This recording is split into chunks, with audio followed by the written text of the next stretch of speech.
Alors nous allons achever ce chapitre par l'étude de la propagation de la lumière dans un milieu diélectrique. Alors on va considérer l'exemple d'une onde plane monochromatique, puisque l'on sait que par linéarité des équations de Maxwell, on pourra toujours décomposer n'importe quelle onde électromagnétique en onde plane.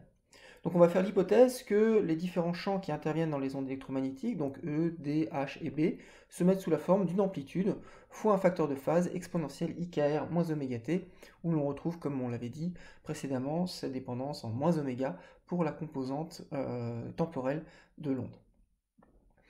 Si à présent on écrit les équations de Maxwell donc en notation complexe, ce que l'on voit c'est que l'opérateur de dérivation spatiale est équivalent à une multiplication par IK, l'opérateur de dérivation temporelle est équivalent à une multiplication par moins I oméga. Donc l'équation divergence D égale 0, puisque ici on n'a pas de charge libre, va s'écrire comme K scalaire D égale à 0. L'équation divergence B égale à 0 va correspondre à K scalaire B est égal à 0. L'équation rotationnelle de E égale moins d rond B sur d rond T s'écrit K vectoriel E égale oméga B. Et l'équation rotationnelle de H égale I d rond D sur d rond T va s'écrire comme K vectoriel H égale moins oméga D. Alors, au passage, l'expression du vecteur de Poynting en notation complexe va s'écrire comme 1 demi de partie réelle de E étoile vectoriel H, puisque le vecteur de Poynting c'est simplement E vectoriel H. Alors, on en parle simplement parce que c'est la direction du vecteur de Poynting qui va donner la direction de propagation de l'énergie, donc la direction des faisceaux lumineux dans le milieu. Alors, si on regarde l'allure des vecteurs E, B, H, D et K, eh bien, on a une structure qui est un petit peu différente de celle que l'on a dans le vide, où E, B et K forment un trièdre direct. Alors, si on part du vecteur K, ce que l'on voit, c'est que D est orthogonal à K, B est orthogonal à K, et d'après cette équation-ci, si on suppose que le milieu n'a pas de propriété magnétique, et donc H est parallèle à B, eh bien on voit que D est orthogonal à K et à H, et donc à B. Donc ce que l'on voit, c'est que finalement ce qui forme un trièdre direct, ça va être KD et H, et plus ED, K et H. Alors maintenant, si on prend la direction de E, qu'est-ce que l'on sait sur E? Eh bien, en général, comme il y a une relation matricielle entre E et D, eh bien, il n'y a pas de raison que E et D soient parallèles l'un à l'autre. Donc, E n'est pas parallèle à D, ni à K d'ailleurs, puisqu'on n'a jamais K scalaire E est égal à 0. La seule chose que l'on sait, c'est que K vectoriel E est égal à oméga B, ce qui signifie que B est orthogonal à E. Donc ça veut dire que E est dans le plan orthogonal à B, et donc est dans le plan dk. Donc la structure générale de l'onde est celle-ci. On va avoir donc K, D et H qui forment un trièdre orthogonal, et E qui va être dans le plan KAD. Si on s'intéresse à la direction de la propagation de l'énergie, donc à la direction des rayons lumineux, eh bien elle est donnée par E vectoriel H. E vectoriel H est dans cette direction-ci. Donc E vectoriel H n'est pas parallèle à K. Le vecteur de Poynting n'est pas parallèle à K, donc ça veut dire que la direction de propagation de l'énergie ne correspond pas à la direction de propagation de la phase. Ou dit autrement, si on regarde les surfaces d'équiphases, quand on est dans le vide, le vecteur de Poynting est orthogonal aux surfaces d'équiphases. Ce n'est plus vrai dans un milieu général. Alors, il y a une situation qui se ramène à un cas qui est connu, c'est le cas où D est parallèle à E, ce qui correspond à une situation où E est en fait un vecteur propre du tenseur de permittivité epsilon. Donc, dans ce cas, on va pouvoir écrire que D est égal à epsilon 0, epsilon RE, donc où epsilon R est une valeur propre de epsilon IJ. Et à ce moment-là, eh bien, on va avoir une situation qui est assez similaire à ce que l'on a dans le vide. Ce que je veux dire par là, c'est qu'on va avoir K, E et B qui forment un trièdre orthogonal, et l'énergie, la direction de propagation de l'énergie est orthogonale aux surfaces de phase. Alors si on essaie de résoudre les équations de Maxwell dans cette configuration-ci, donc on va avoir K scalaire D est égal à 0, ça se traduit par K epsilon 0, epsilon R fois E est égal à 0, donc comme on l'a dit, E est orthogonal à K. On va toujours avoir K scalaire B est égal à 0, et on va avoir que K vectoriel E est égal à oméga B, ça ne s'est pas changé, Et ensuite, la dernière équation, c'est k vectoriel b sur mu0 est égal à moins oméga d, donc c'est epsilon 0, epsilon r fois e. En fait, ces équations ont la même structure que dans le vide, donc on va les résoudre exactement de la même façon, en multipliant vectoriellement cette équation par k. Donc on va avoir k vectoriel b est égal à moins oméga mu0 epsilon 0 epsilon r fois k vectoriel e. K vectoriel e est égal à oméga b, donc ça va être égal à moins oméga carré. On va avoir 1 sur C2 epsilon r fois b. Et ce terme-là s'écrit k scalaire b fois k moins k2 fois b, en utilisant la formule du double produit vectoriel.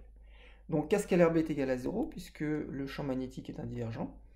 On peut simplifier par b le membre de gauche et le membre de droite, et donc on voit que k2 est égal à oméga 2 sur c2 fois epsilon r. Et donc si on appelle petit v la vitesse de propagation des ondes, la vitesse de phase de propagation des ondes dans le milieu, petit v va être égal à oméga sur k, et donc va être égal à, ici, c sur racine de epsilon r. Et donc si on introduit l'indice du milieu tel que petit v est égal à c sur n, eh bien on voit que l'indice du milieu, n, est égal à la racine de epsilon r. Donc quand on a une polarisation qui est parallèle à un des axes propres de la matrice epsilon ij, eh bien tout se passe comme si on était dans le vide, à ceci près que la vitesse de propagation des ondes est modifiée, et l'indice de propagation est simplement la racine carrée de la valeur propre epsilon r. Alors maintenant, si on s'intéresse aux relations de passage entre deux milieux, imaginons qu'on ait un milieu 1 et un milieu 2, comme ceci. Et ces deux milieux sont des milieux linéaires homogènes et isotropes, ce qui veut dire que la matrice de permittivité epsilon ij est une matrice qui est une homothétie, avec donc une seule permittivité relative epsilon r. Donc à ce moment-là, ce que ça signifie essentiellement qu'on n'a pas à se soucier réellement de la polarisation, direction de polarisation de la lumière. On fait ici simplement la seule hypothèse que l'on fait, c'est que la lumière est en incidence normale sur le dioptre, entre milieu 1 et milieu 2. Et donc lorsque l'on va résoudre les équations de Maxwell dans chacun des milieux, eh bien on va avoir que KI va être égal à oméga sur C, le vecteur d'onde dans le vide, fois l'indice NI, puisqu'on a simplement changé C en C sur N. Et donc pour déterminer les coefficients de réflexion et de transmission du dioptre, eh bien ce qu'on va écrire, ce sont les relations de passage pour le champ électrique et le champ magnétique à cette interface. Donc ici, dans la configuration où on est, eh bien, le champ électrique, on va dire dans la direction Y, le champ magnétique va être dans la direction Z, comme ceci, orthogonal au plan. Et donc, essentiellement, on n'a que des composantes tangentielles du champ.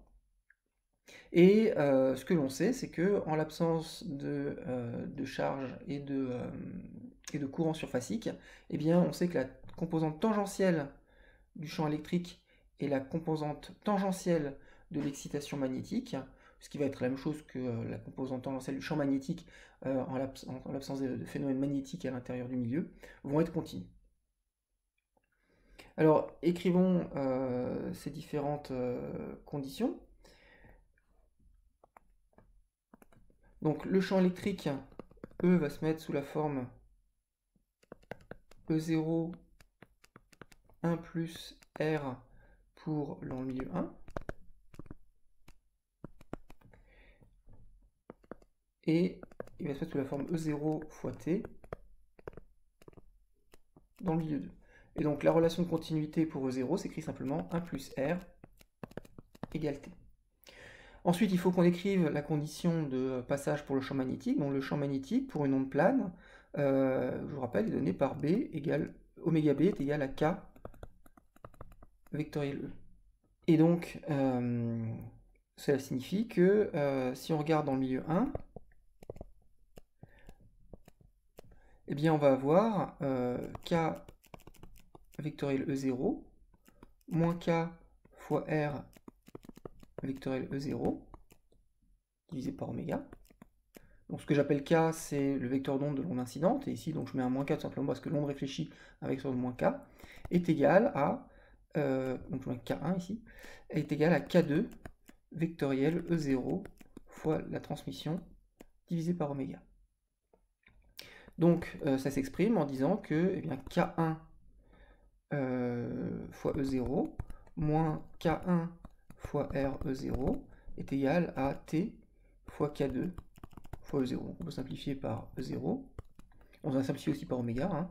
Et donc ça signifie que K1 1 moins R est égal à T fois K2, ou si vous préférez, 1 moins R est égal à T fois K2 sur K1.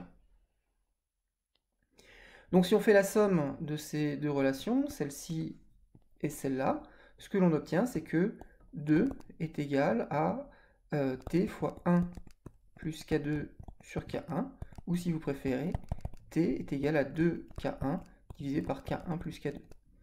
Comme KI est égal à NI fois oméga sur C, ceci nous dit que T finalement est égal à 2N1 divisé par N1 plus N2. Et donc pour conclure, pour trouver R, eh bien on va dire que R est égal à T-1. Donc ça va être égal à 2N1 sur N1 plus N2 moins N1 plus N2 sur N1 plus N2. Donc je vois que je vais avoir un N1 qui va simplifier avec celui-ci. Et donc on trouve en définitive que le coefficient de réflexion va être égal à N1 moins N2 sur N1 plus N2. Et le coefficient de transmission va être égal à 2N1 sur N1 plus N2. Donc voilà les expressions des coefficients de Fresnel pour la réflexion en incidence normale. Alors on peut évidemment généraliser cette situation à une incidence non normale, mais une situation non triviale, c'est en fait celle où le milieu n'est pas isotrope, c'est-à-dire où le tenseur de permittivité est une matrice générale et n'est pas nécessairement une homothétie. À ce moment-là, ce que l'on peut montrer, ce que vous verrez en TD, c'est que quand on est dans une incidence quelconque, eh bien, il va y avoir deux rayons réfractés correspondant à deux indices différents, correspondant donc à deux valeurs propres de cette matrice epsilon J, et c'est ce qu'on voit ici. Lorsqu'on regarde à travers un cristal de calcite, on a tracé une ligne noire sur cette feuille blanche, et on voit que, eh bien, on a deux images de la ligne noire correspondant à ces deux rayons qui vont se propager dans le milieu. Alors nous allons clore ce chapitre sur l'étude de la propagation d'une impulsion dans un milieu dispersif, ce qui va généraliser ce que nous avions vu jusqu'à présent, où nous nous étions intéressés uniquement à des ondes planes qui avaient une durée qui était infinie. Alors ces problèmes de propagation d'impulsion se présentent couramment dans toutes les expériences dans lesquelles on va utiliser des lasers à impulsion très brève, inférieure à la femtoseconde parfois. Et on va voir que les effets de dispersion dans le milieu vont avoir un effet considérable sur la forme et la durée des impulsions lors de la propagation. Alors on va imaginer qu'on a une impulsion, lorsqu'on se place à un point de référence, disons z égale à 0, eh bien le champ électrique à cette allure-là, lorsqu'on va passer l'impulsion. On a ici des oscillations à une pulsation oméga 0 qui correspond donc à la pulsation moyenne du champ électromagnétique, et puis on a une enveloppe ici. Cette enveloppe a une certaine durée qu'on va appeler delta t. Et donc, comme je le disais, ce delta t peut être relativement court, de l'ordre de la femtoseconde ou même en dessous. Si on regarde dans l'espace de Fourier, donc on fait comme d'habitude la transformée de Fourier temporelle du signal, toujours en z égale à 0, eh bien on va avoir un E chapeau 0 de oméga qui va donc être piqué autour de oméga 0 et qui va avoir une largeur delta oméga qui va être reliée à delta t par un critère de Fourier, donc delta oméga va être plus petit, plus grand ou de l'ordre de 1 sur delta t. Alors connaissant E chapeau de 0 d'oméga, eh bien on va connaître le champ électrique à n'importe quel point. Alors on fait l'hypothèse que la propagation est unidimensionnelle dans la direction z, grâce à une relation de transformée de Fourier, puisqu'on va avoir que E de z et de t, c'est l'intégrale de d oméga sur 2 pi, E0 chapeau d'oméga fois exponentielle de ik d'oméga z moins oméga t. Donc si on prend z égale à 0, on retrouve bien la relation de transformée de Fourier inverse de 0 chapeau d'oméga qui va reconstituer E de z égale à 0 et de t, et ensuite on a ces ondes planes qui se propagent avec une pulsation oméga. Et donc un vecteur k de oméga qui va dépendre de la relation de dispersion du milieu et non de epsilon r. Alors comme dans l'espace de Fourier, on fait l'hypothèse que le champ électrique est piqué, eh bien on va développer k de oméga au voisinage de oméga 0, et on va écrire que k de oméga, c'est k de oméga 0 plus oméga moins oméga 0, k' de oméga 0, plus oméga moins oméga 0 carré sur 2, k secondes de oméga. Alors, dk sur d oméga, vous le savez, c'est l'inverse de la vitesse de groupe. Donc ici, on voit apparaître la vitesse de groupe à la pulsation centrale oméga 0. Bêta, ici, c'est une mesure de la dispersion du milieu, c'est-à-dire de la variation de la vitesse de groupe ou de l'indice avec la longueur d'onde ou la fréquence que vous préférez. En effet, donc ce qu'on a ici, c'est que bêta, c'est d2k sur d oméga 2, et donc je peux aussi écrire ça comme d sur d oméga de 1 sur vg. Vous voyez que bêta est directement proportionnel à la dérivée de la vitesse de groupe par rapport à la fréquence, et donc va caractériser la dispersion du milieu. Si bêta est grand, la vitesse de groupe varie rapidement avec la fréquence, ou la longueur d'onde. Si bêta est petit, eh bien on va avoir une vitesse de groupe qui va être relativement indépendante de la fréquence ou de la longueur d'onde. Alors, donc si maintenant on regarde un peu plus concrètement le comportement du paquet d'ondes, on va commencer par regarder ce qui se passe lorsqu'on peut négliger la dispersion, donc bêta égale à 0. À ce moment-là, ce que l'on a, c'est que E de Z et de T est égal à l'intégrale de d oméga sur 2pi fois E chapeau 0 d'oméga fois le facteur de phase, donc exponentielle de I, K0 de Z, plus oméga moins oméga 0 fois divisé par Vg fois Z moins oméga T. Alors on a des termes constants qui ne dépendent pas de oméga, qui sont K0Z, ici oméga 0. Et donc je peux les sortir de l'intégrale et je vais avoir un exponentiel de I K0Z moins oméga 0 VGZ fois une intégrale de d oméga sur 2pi E0 chapeau de oméga fois exponentielle de I, de moins I, oméga T moins Z sur VG. Et donc ça, on reconnaît une transformée de Fourier inverse. Simplement, cette transformée de Fourier inverse n'est pas prise à t, mais à t moins z sur vg. Donc ceci finalement est égal à exponentielle de ik0z moins oméga 0 vg, donc un facteur de phase qui ne va pas jouer sur l'intensité lumineuse, fois e de z égale à 0 et t moins z divisé par vg. Donc ce qu'on voit, c'est que finalement le profil de l'impulsion est inchangé, si on néglige toujours un bêta, si on néglige la dispersion, et ce profil va se propager à une vitesse qui est simplement vg. Donc on va avoir une impulsion comme ceci, qui va se propager comme cela. Alors comment ça se voit, hein? C'est simplement parce que E de z égale à 0t est piqué à t égale à 0, et donc cette fonction-ci va être piquée à t moins z sur vg égale à 0, et donc z est égal à vgt.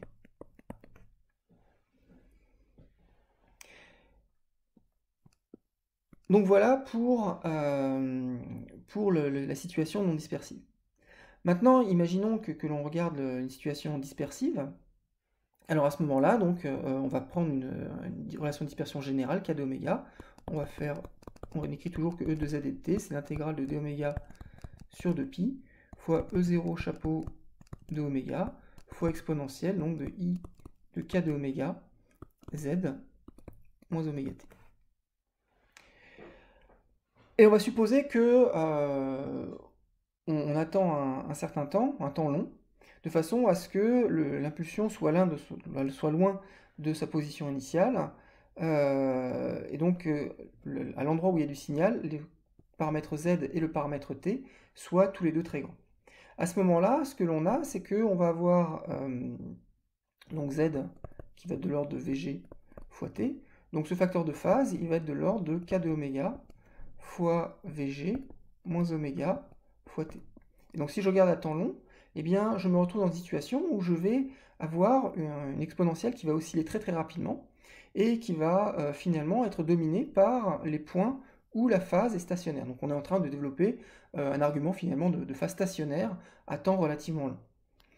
Donc le théorème de la phase stationnaire vous dit, si vous l'avez déjà vu, que si vous avez une fonction f de t qui est de la forme intégrale de d divisé par 2pi fois, on va dire, phi de oméga exponentielle de i qui de oméga fois lambda. Quand lambda tend vers l'infini, eh bien, l'intégrale va être dominée par les points où la phase est stationnaire, c'est-à-dire les points pour lesquels d qui sur d oméga est égal à 0. Donc on va appeler ce point-là oméga étoile, le point de phase stationnaire. Et donc, ce que vous obtenez à ce moment-là, c'est que si vous développez qui de oméga au voisinage de oméga étoile, on va voir que qui de oméga est égal à qui de oméga étoile, plus en principe oméga moins oméga étoile qui prime d'oméga étoile, mais ceci est égal à 0 par définition d'oméga étoile, plus oméga moins oméga étoile au carré divisé par 2 qui seconde de oméga étoile. Et donc ce que l'on montre à ce moment-là, c'est que f de t va être de l'ordre de phi de oméga étoile fois l'intégrale de d oméga sur 2pi exponentielle de i qui de oméga étoile fois lambda fois exponentielle de i oméga moins oméga étoile carré sur 2 qui seconde de oméga étoile fois lambda. Alors ça, c'est une intégrale gaussienne que l'on peut calculer. Mais ce qui va être surtout important pour nous, c'est que le signal va être proportionnel à phi en oméga étoile. Donc ça, c'est l'argument de phase stationnaire.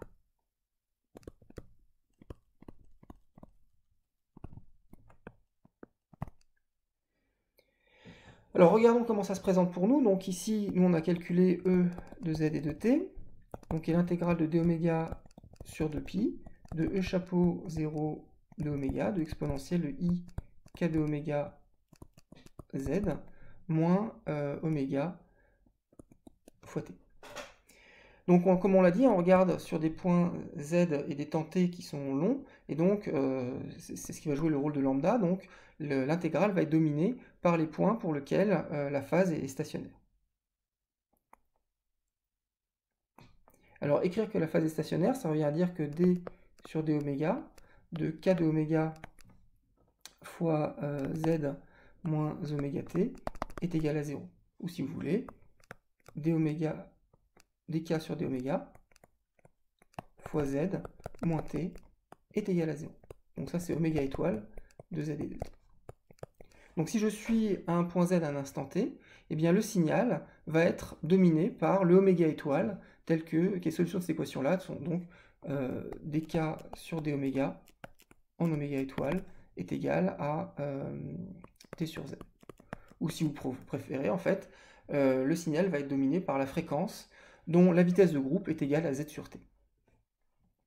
Et donc à ce moment-là, le champ électrique E de z et de t, il va être proportionnel à E0 chapeau de oméga étoile de z et de t. Alors, ce qu'on sait, c'est que E0 chapeau de oméga est piqué pour oméga égale oméga 0. Donc ça veut dire que si je me place par exemple à un z fixé, eh bien ce E0 chapeau de oméga étoile z et t va être piqué lorsque oméga étoile de z et t va être égal à oméga 0. Donc on doit avoir oméga étoile de z et de t égale à oméga 0 qui va nous donner la position du maximum de l'impulsion. Donc soit le maximum en temps à z fixé, soit le maximum en z à t fixé. Donc ça nous dit que dk sur d oméga en oméga 0 est égal à t sur z. Et donc ça, c'est ce qu'on a dit, c'était l'inverse de la vitesse de groupe. C'est 1 sur vg 0 est égal à t sur z. Et donc on retrouve bien ici que le pic de l'impulsion va se déplacer à la vitesse vg, puisqu'on va avoir z égale vg 0 fois t.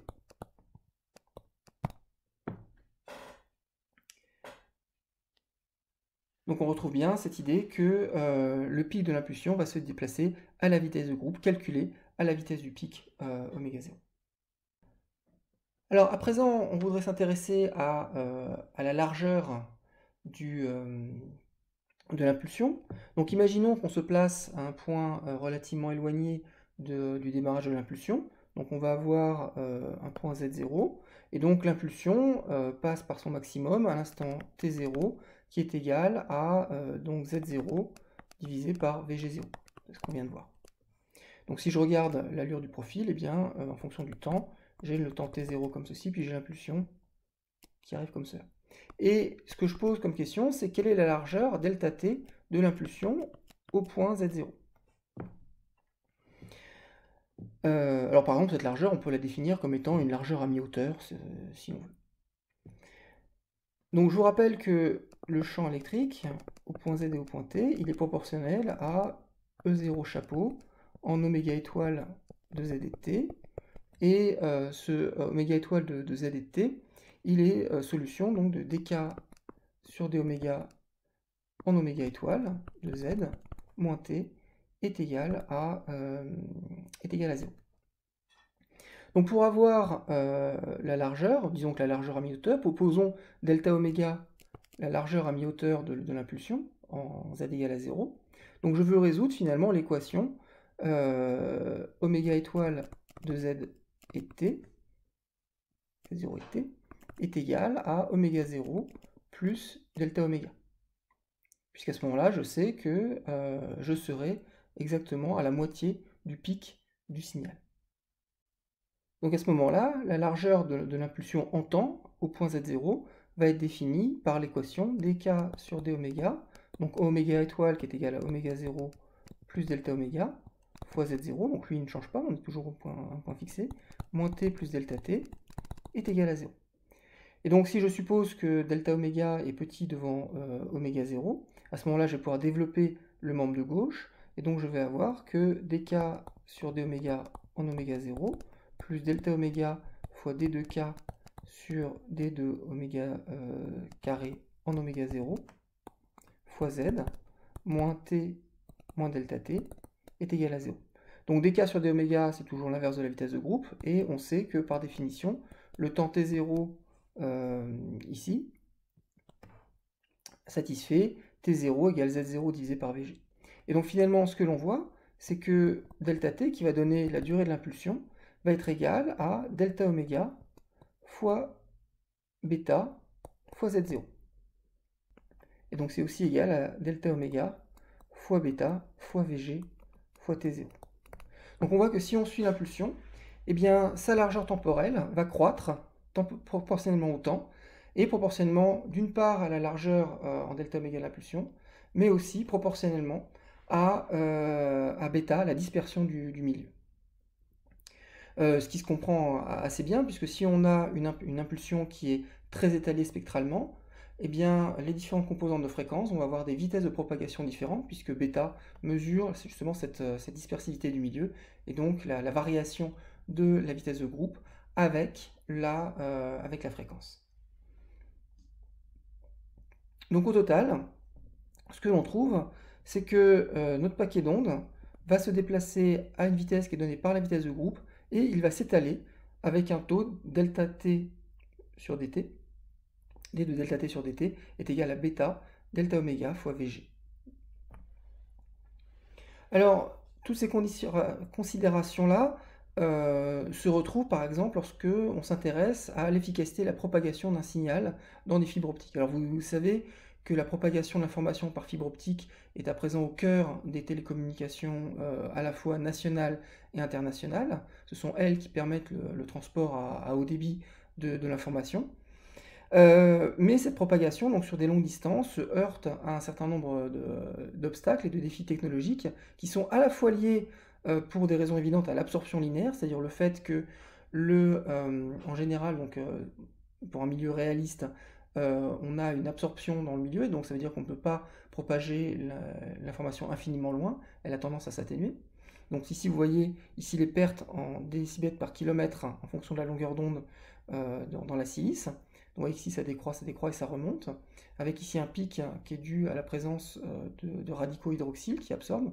Et donc vous voyez qu'il y a un minimum vers 1,5 micron qui vous explique pourquoi est-ce qu'on va avoir tendance à utiliser des longueurs d'onde proches de 1,5 micron pour bénéficier de ce minimum d'absorption dans les fibres optiques. Mais il n'y a pas que l'absorption qui va poser des difficultés. Les effets de dispersion vont être aussi limitants, puisque vous voyez que si on a un milieu dispersif, et si on a un milieu ici qui absorbe, d'après Kramers-Kronich, il va aussi être dispersif. et bien à ce moment-là, les paquets d'ondes vont s'étaler. Or, comme on propage l'information sous forme de bits, et chacun des bits est un paquet d'ondes, il va avoir tendance à s'étaler sur des grandes distances. Et, euh, et donc, des bits successifs vont pouvoir se chevaucher, se recouvrir, ce qui va aboutir à une perte d'information. Et donc là aussi, il faut voir à limiter la dispersion dans le milieu pour augmenter le débit de l'information. Donc on en a terminé avec ces phénomènes de propagation dans les milieux diélectriques. Nous allons dans la suite revenir à des phénomènes plus fondamentaux et nous allons nous intéresser à la diffusion de la lumière par un atome et nous intéresser au phénomène de rayonnement de la matière lorsqu'elle est éclairée par la lumière.